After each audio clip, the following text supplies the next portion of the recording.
Eskerrak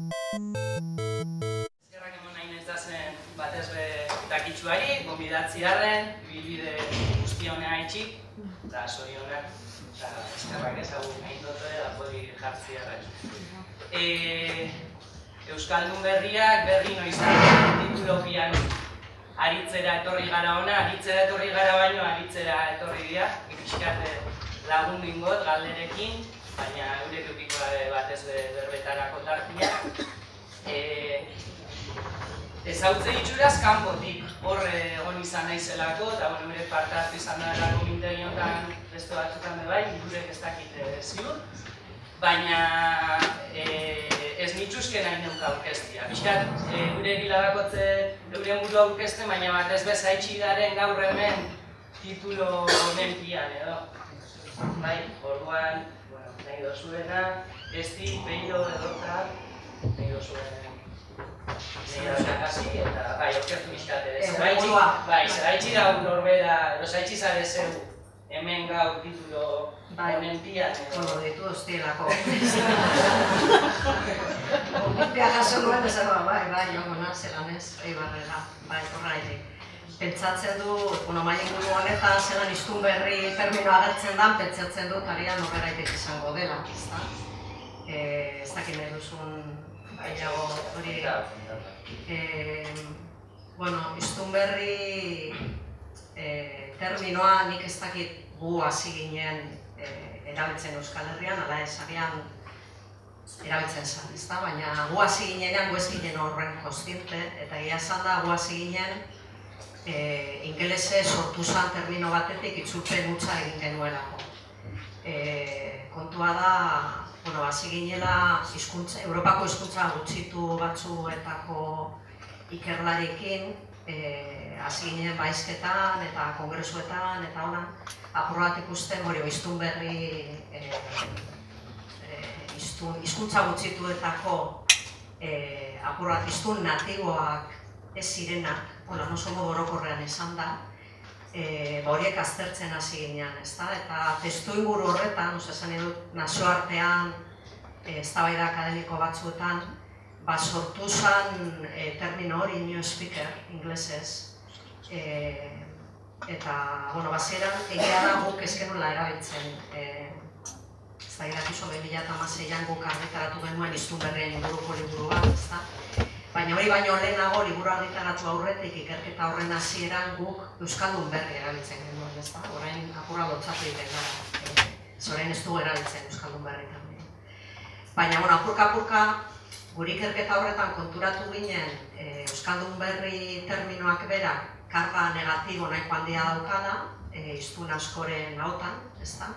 Eta gero bestalde, zelan hausnarketa hori beste batzukin ere egiten ari ginen, hasi ginen gure analizia ere apur bat hobeto fintzen, ezta? Eta konturatu ginen, hiztun berri terminoa zegoela askoren erabileran legitimotasun falta batekin lotuta, edo benetako euskaldunak ez zirenak ziren, edo euskera eskasekoak, edo ezta?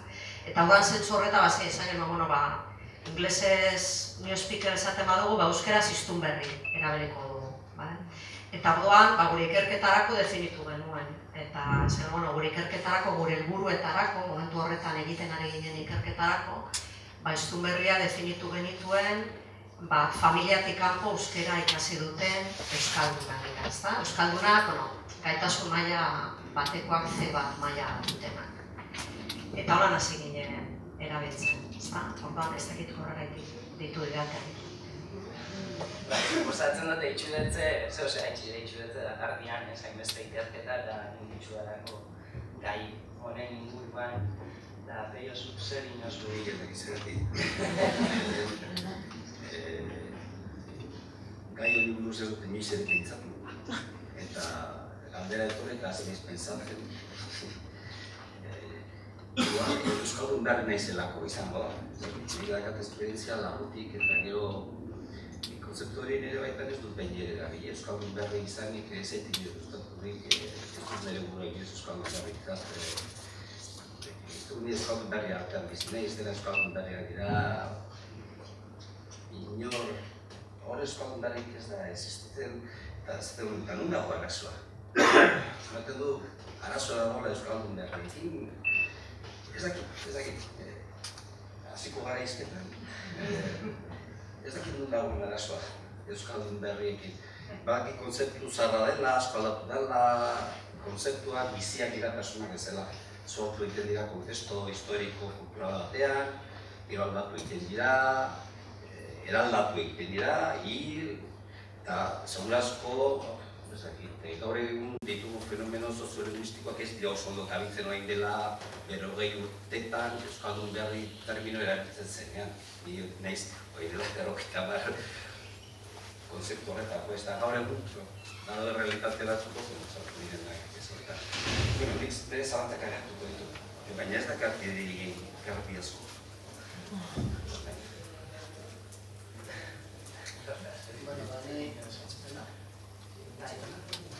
Bani edotan ez, euskaldun berrian ez. Ematen du alkoholiko anonimoa. Zeratzen nago hemen, orain dela 3 urte, berton egon nintzelako, aekan praktikatu zerbitzuan gabiz, eta nintzalagun programak eta aktibatzen ditugu herrietan, eta zen dut horregatik ditu dira berriro.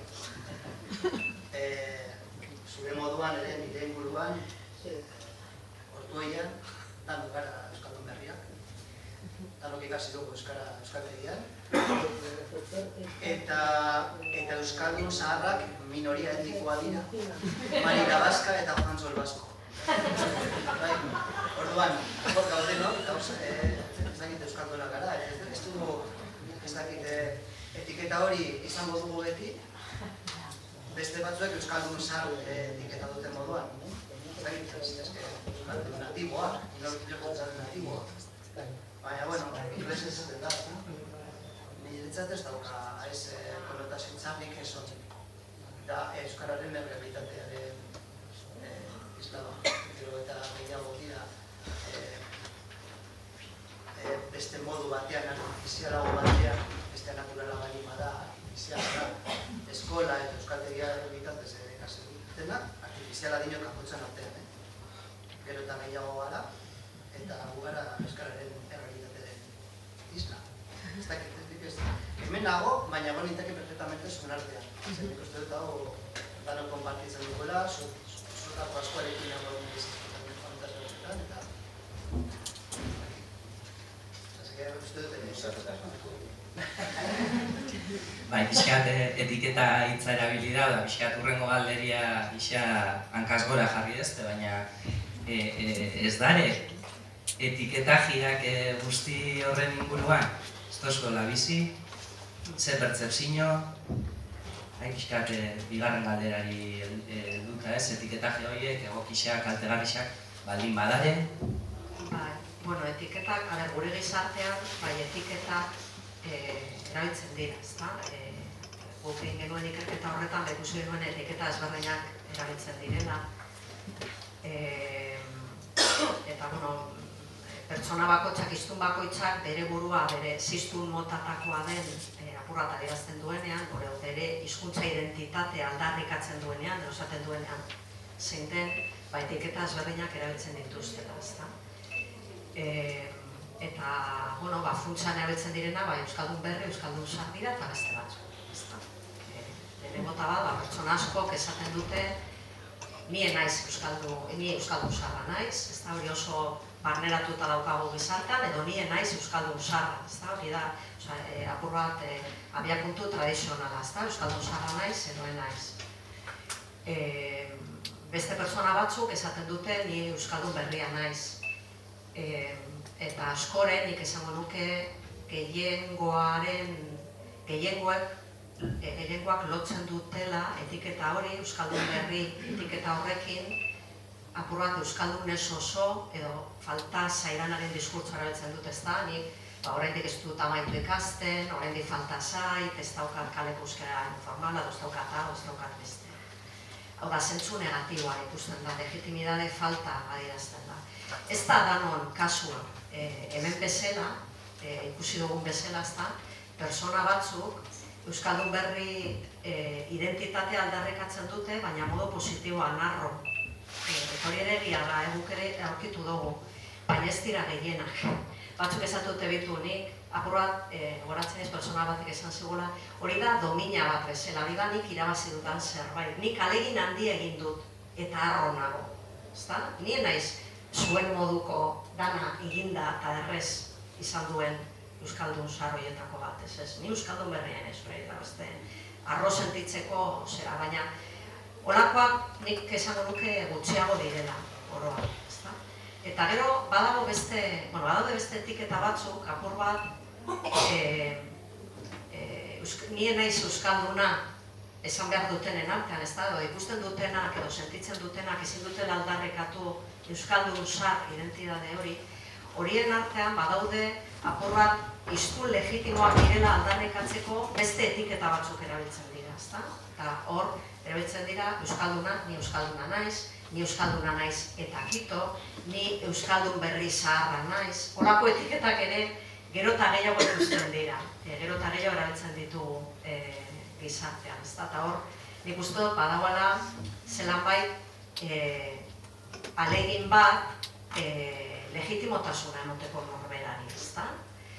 Baina ez bakarrik hiztunen artean, nik uste dut euskalgintzan eta gutariko askoren artean ere badagoela alegin bat Euskaldun berri etiketak izan dezaken zentzu negatibo hori, askoren artean izan dezaken hori falta zaidan Euskaldun ez oso horri kentzeko alegin bat badago, eta ni gero eta gehiago entzuten ditut Euskalduna dana gara Euskaldunak, holako gauzak, esaten dira. Dano gara Euskaldunak, iztun notaz berdina dira, berdin da, esan edot, hausitan nik uste dut etiketa horiek eta batez ere legitimotasun faltarekin lotzen diren etiketa horiek, nik uste dut hausitan ipinita daudela kalean. Gutxienez, euskalgintzako dapur bat euskaren aldeko mugimendua. Kale-kalean, zen jente normala, gu ez kale normala, kaletik dabilen jente oikoak, ez dakit, baina gure artean ikustu dut ja hasita gaudela, ez da, hausitan ipintzen. Bai. Edo behintzat, kostiente izaten, pertsona batetaz esaten duguna hori Euskaldun berria da, kostiente izaten, pertsona horrek hartu dezakela gutxitze sentimentuan, edo kontu zuire gara dugula, ez da?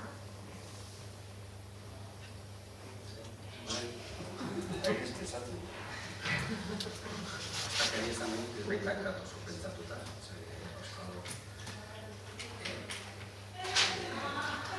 Euskaldun berri Euskaldun zabiek etiketak dira.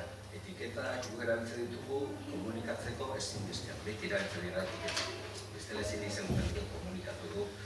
Realitateak ikusten ditugu eta izten bat jartzen dure etiketa. Hori, eta gero etiketak dago fenomeno humanoa batzuk erabiltzen dute onerako, ez dut txarrerako eta ez dut neutro. Osea, badago joku humanoa baina edo zein kategoriarekin. Horren, Euskaldun berri kategoriarekin Euskaldun zarri gauza bera da. Alki duzekizu edo zein gauza. Ongi hartu dutenak, ez hartzen dutenak, beste zirikatzeko erabiltzen dutenak, beste arro daudenak. Oso percepzio oso adiz Euskaldun zarren artean gauza bera gerta daiteke. Batzuk ez dira oso sentitzen, ez dugu. Euskalkia oso txarra da, tolosako egon hitz egiten dute.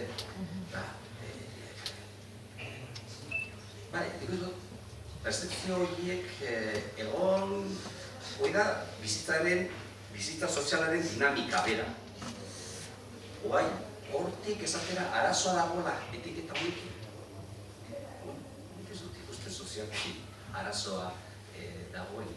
Nik adibidez ikusten dut soziolinguistikoki badagoela zerbait erronka, horretako erronka. Erronka bada, hain zuzen ere,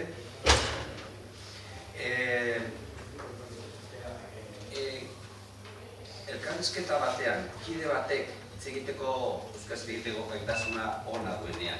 Eta besteak dauka gaitasun ez guztiz ona baizik eta tartekoa edo zaitasun batzu dauzkanean. Normalean, horako hartu emanetan, ertera da. Eta hori, daiteke bi aldetan.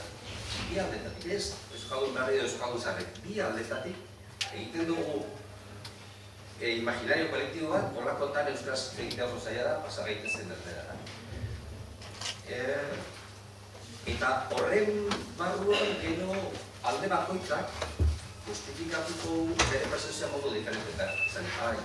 Nik ezkerrak gaitasuna euskaldun berria naiz, kosta egiten zai, edo bestea izango du. Bai, baina eskezuk ez dakizu oso ondo eta denbora asko galduko dugu eta igual hobe ez dakit. Nik ez nuke jokatuko kontua euskaldun berri kategoria. Nik uste dut zerbait kolektiboa dela.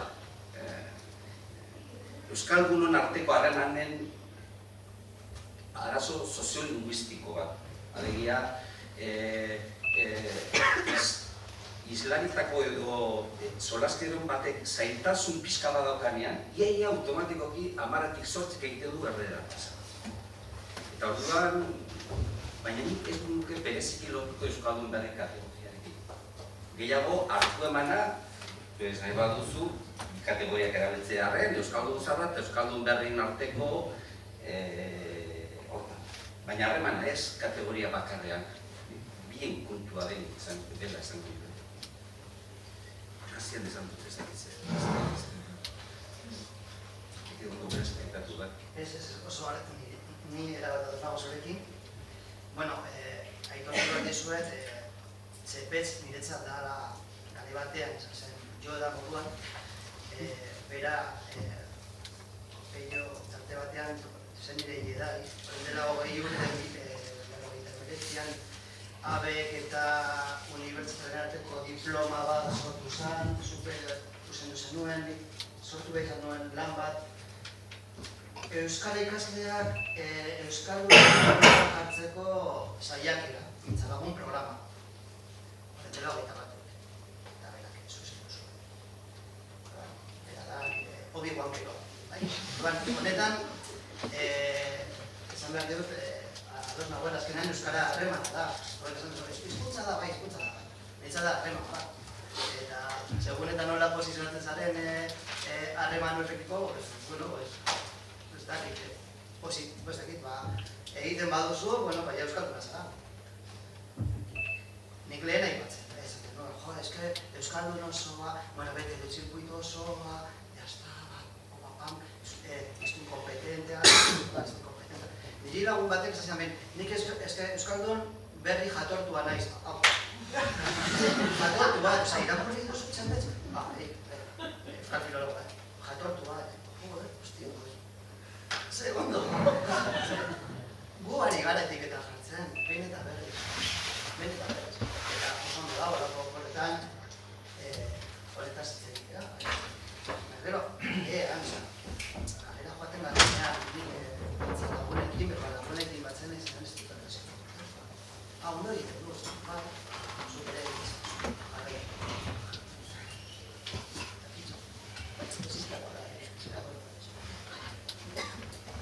Zuek egindako lana, gura brevena, hemen ari gara, nola imatzen dugu, nola ikaina da,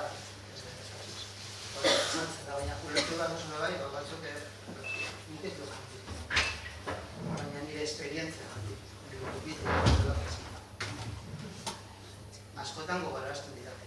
Ez hitzez, ez diatez gati. Euskaldun berrian zara. Ez diate gona esatez. Zu, eta zara euskaldun zinen, eta nongoa zara, horretako ez dira.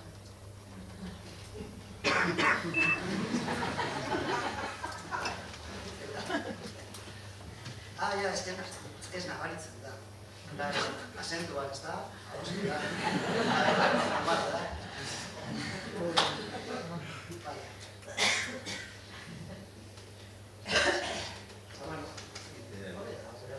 Euskaldun zaharra baldin bada etxetik bertatik euskara jaso duen, bere lehen hizkuntza lehen ezkera etxetik jasotakoa.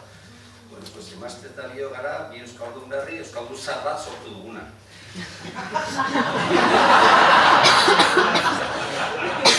Baina euskaldun zahar horrek, euskaldun berri osarrok, baina okerrago hitz egiten duena. Gau erabiltzen duelako. Lego gazteko sensazioak ez. bizi gara zorionez, nik uste euskaldunari konzepzio zurruna sortu zela kontesto frankismo garaian, eta orduan euskal komunitatea zen murriztua, txikia, itxia, baztertua, eta orduan heldu batzuk borondatez euskera ikasi, eta orduan euskal komunitatea entzat mirizmena, jode, nola liteke batzuk euskera ikasi nahi izatea. Eta orduan oso miderezkoa ziren euskaldunak, ez euskaldunariak, eta euskaldunariak arro sentitzen ziren. Baina gero hori da ikastolak eta ikastetxeak, eta hori beste momentu batean ikustu kategoria hori iztungarriarena ez, horrek aktualidad da, baina euskaldun berriarena nik uste zaharkituta ditu dela, zeben jadazkagu oso gauza naziak ez da. Hori da, erabat erdal famili batean jaiotako ume batek.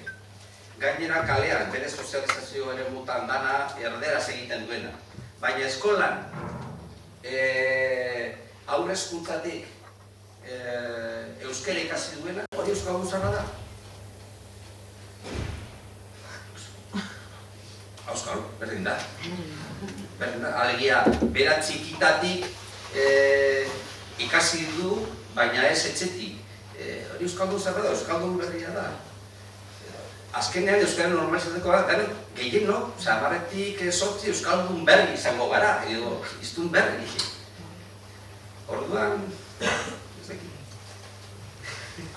Bai, nik azpimarratu nahi nuke guri gertatzen zaiguna zentzu, neurri handi baten oso berezia da, ezta? Gure euskara normalizatzeko prozesuan, badan dalako, ezta? Berezia da, ezta gure kasuan, euskararen kasuan, baina beste gauza batzuk ez dira, ez ezkigu gertatzen guri bakarrik, ezta? Eta hemen kontzeptuen eztabaida honetan, azpimarratu nahi nuke gizarte askotan eta leku askotan ari direla hausnarketa berberak egiten, ezta? Eta lehen, aipatu dudan, ez dakit aipatu dudan, natibo ez natibo dikotomia hori, apur bat iztun berriaren kontzeptua proposatu zutenek, planteatu zuten dikotomia hori auzitan ipini zuten, ezta? Natibo ez natibo dikotomia hori auzitan ipini zen, gaur egun ez bakarrik euskararen kasuan, munduan edozein hizkuntzarekin dagoen egoera azaltzeko ez duelako balio, ezta? Gaur ez bakarrik euskararen kasuan, beste kasu askotan ere hiztunak, edozein hizkuntzatako hiztunak ezin dira banatu natibo ez natibo modu tradizional horri begira. Ez, errealitateak askotarikoak dira. Lehen Paulak esan du gaitasunaren kontzeptua bera tratatzen dugula, hemen oraindik ere, askotan tratatzen dugula zozer estatikoa izango balitz bezala, transmisioa bezala, ezta? Ja egin dugu, edo ikasi dugu, eta hori ez da errealitatea. Gu, apurat, pentsatzen jartzen bagara, eta zuk oso adibide honak ipini dituzu, ezta? Hiztun mota asko daude, gaitasunak aldatzen dira, ez da zozer estatikoa, euskara ikasten ez dugu amaitzen, ez da irakatsi dugu eta amaitu dala. Hori da, bizitza osoan zehar gertatzen diren bilakaerak dira, ezta? Orduan, momentu baten pertsona batek hartu dezake hizkuntza bat, euskara lehen hizkuntza bezala, baina igual urte batzu beranduago, askoz ere gutxiago erabiltzen du, eta beste hizkuntza bat gainditzen da, eta gero agian beste bat, eta gero agian bueltatzen da beste batera, horregaitik aztertzen dugu muda, lehen aipatu den muda kontzeptu hori, apurat ibilbidea ikusteko. Nik azpimarratu nahi nuke, hori hau ez dela bakarri gure arazoa, ezta? Osea, hizkuntza guztietan, nik uste dut soziolinguistikan, bi kontzeptu horien arteko dikotomia auzitan ipini dela, natibo ez natibo, eta orain gauzak ez ditugula ikusten hain modu estatikoa, lehen Paulak esan duen bezala, ezta?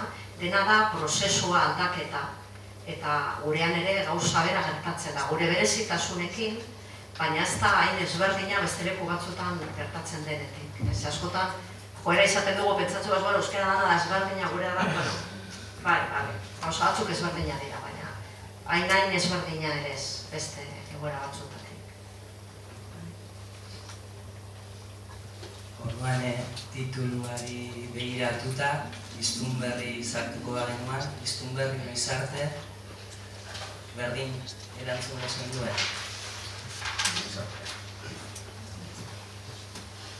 Nik esango nuke euskaldunak beti, esan nahi dut, beti bizitzan zeharreko prozesu bat da, denok ari gara hizkuntza gehiago ikasten, gaitasuna hobetzen edo galtzen, denbora guztian, eta hori da gauza bat bizitzan zehar, atzea eta aurrera egin daitekena eta estatikoa ez dena.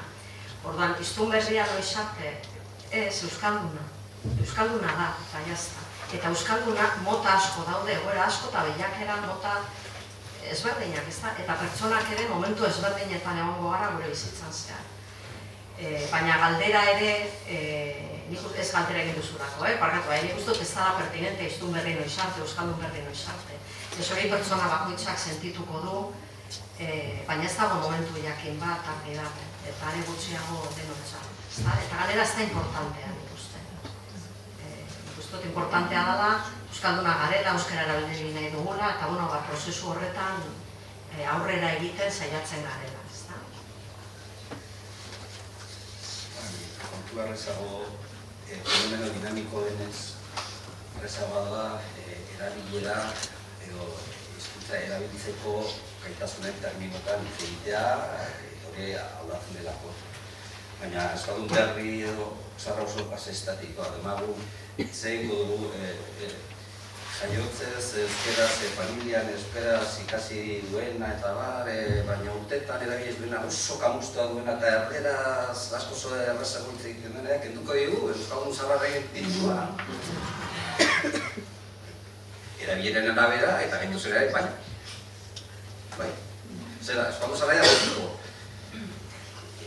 Gauzaiek aldatu egiten, baina egia da, hori da, erabileren arabera gaitasuna haunditu egiten da, eguneratu egiten da, aurrera egiten du, erabiltzen ez den neurrian, atzera egiten duzu. Orduan, erabilera terminotan kantatu erakutua eta zein beste, ustez, definizio euskaldun berri, da, izan daiteko euskaldun zarra, izan daiteko kategoriak, zure zirkunstantzia historiko batzuk nola momentu historiko batean, nik ikasi nuen, nik etxean, hori da, partetxo bat. Baina horrek ez du definitzen gure portaera lingüistikoa ongi. Galtzen duela dinamikotasuna.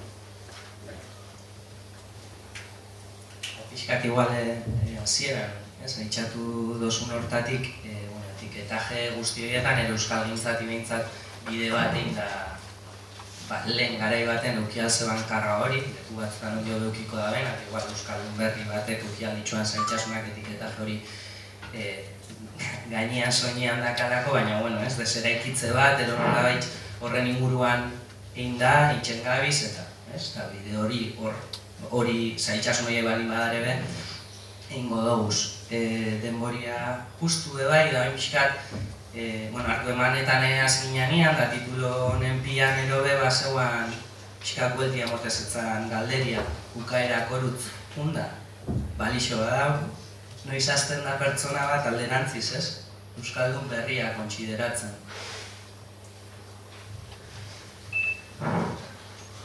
Oso, zera lanbrotzua da prozesua, eta ez dakizu. Zera, bebi, lautadan daudenean, bakizu, bebi, ikasten da oso hori, eta gero baten duzu. Erderaz, niri batek zen, ez que me quede los baldintzas.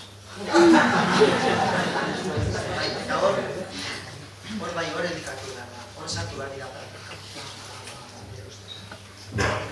Eta harremana, hori da momentua, jauzi hori egiteko, mudantza egiteko, hori da momentua. Ez dugu itxaron behar, fe bat, edo ega, lehenko ega, lortzea hori salto egiteko. Bestela, ari gara denbora batzen. Hasieratik, praktika sartu, eta duan, komunitateko parte bali badauzko. Mili aukera ematen badit, euskaraz bizitzeko pertsona hori, parekoa. Nik badak beste batzuk ez dutela hartuko, eta batzuk inkluso gure neatzateko naiz, horren bizien ez zebeiru, beste herri batean, beste realitate bat, eta igual banaiz beste azken pringadillo batzuentzat. Nire herrian nintzen edorka aikako. Zueko hartaz ez egiten zuen bai, zuen liburu. Eta, baina badakit, batzuek hartzen dutela, eta duela gutxe egon da, nire ustez oso polemika antzua, bai, sarean eta nola, nik, ez dakit, incluso jarra victimista batetik, nik uste dute. Nik sentitzen naiz, txarto, ez nautelako beste euskaldun bat, euskaldun zaharren parean konsideratzen.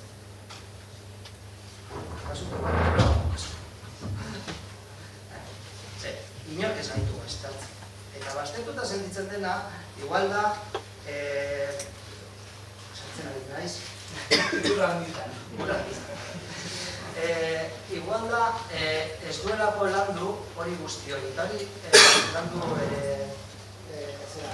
euskal zaletasuna. Eta hori landu gara, nire ustez, eskoletan, euskaltegietan, notasun horiek legitimatu gaztien. Eta hori egiten dut badugu, beti izango dugu kontua. Ez zu Barakaldoko, tititia katzota Barakaldo esagutzen. Ez dakit jendea Barakaldo esagutzen duen, baina zu Barakaldo euskalduna zela. Hostia, neiko. Baina izan be, eta Barakaldo baitxatuta eta Barakaldokoa naiz eta arronago eta bertso edo musikak ekarritxa, ekarri nahu nire Barakaldo itxatzera. Karo, dinamismo hortan, Barakaldoko iztun berrixak, panoramia naiztan horberan gan egon, panoramia parian dakana, uemako ez dakit azpeitxiko euskaldun berrixa baino, dinamismo hortan sartzeko diferentia bebada. Horren horrian zer?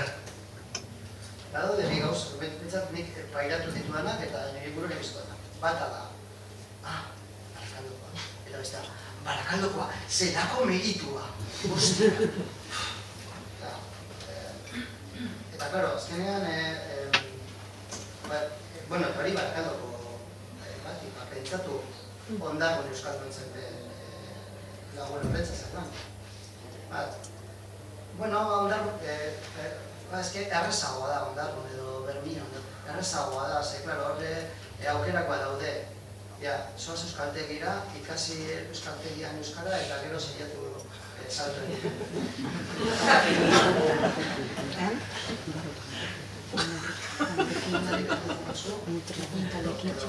Euskaltegia edo eskoletan, eskoletan kautibo daude txikitatik ezin dira eskapatu, eta euskaltegietan bai, eta gero eta modu erasio txikiagoa dira, eta, bueno, bide lagunak dira. Eta bide lagun horiek formatu behar dira, jakin behar dute zein den mapera. Bestela galtzen ditugu. Eta behitu zenbat jende, euskaldun duen meia zenbat jende galdu dugu bidea. Hori baldintzeta. Zuen buruan, zirazki, jende asko pasatu da euskaltegietatik eta hori asko dira. Bosgarren mailan, eta igual egin zuten gehiago bai, nire ebar arte hartintza, baina tituloa gainditu ez nuenez, agutzi duen ja. Hori da kriston drama, Osea, modu, nahi oso positiboa naiz beti baina. Drama da, jende hori berreskuratu da, dugu.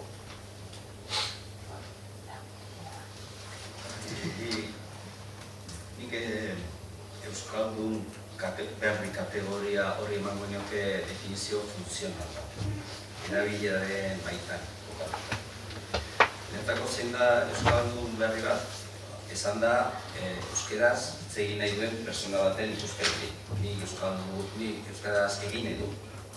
Ez du esaten euskaldun, euskaraz egin nahi du. Euskalgile naiz. Netako zen da Euskaldun berri, aurrean dudan personarekin euskaraz egitea bana, hori da netzak Euskaldun berria. Eta zentzu hortan, alegia, nik iztu bezala, ze baldintzak behar dituan beste aldamenan duen persona horrengan, nik euskaraz egin alizateko berarekin. Orduan batzuk behar dute, persona horrek izan du perfecto, bestela erderaz egin dugu. Beste batu izan, bueno, nahiz ez da zaitasunak eduki, nik eutziko diot euskerari. Beste batzuk izan, nahiz eta berak erderaz egin, baina ulertzen badi, nik euskeraz egingo diot. Orduan, erronka eta euskaraldiak horako gauzak planteatu dizkigu.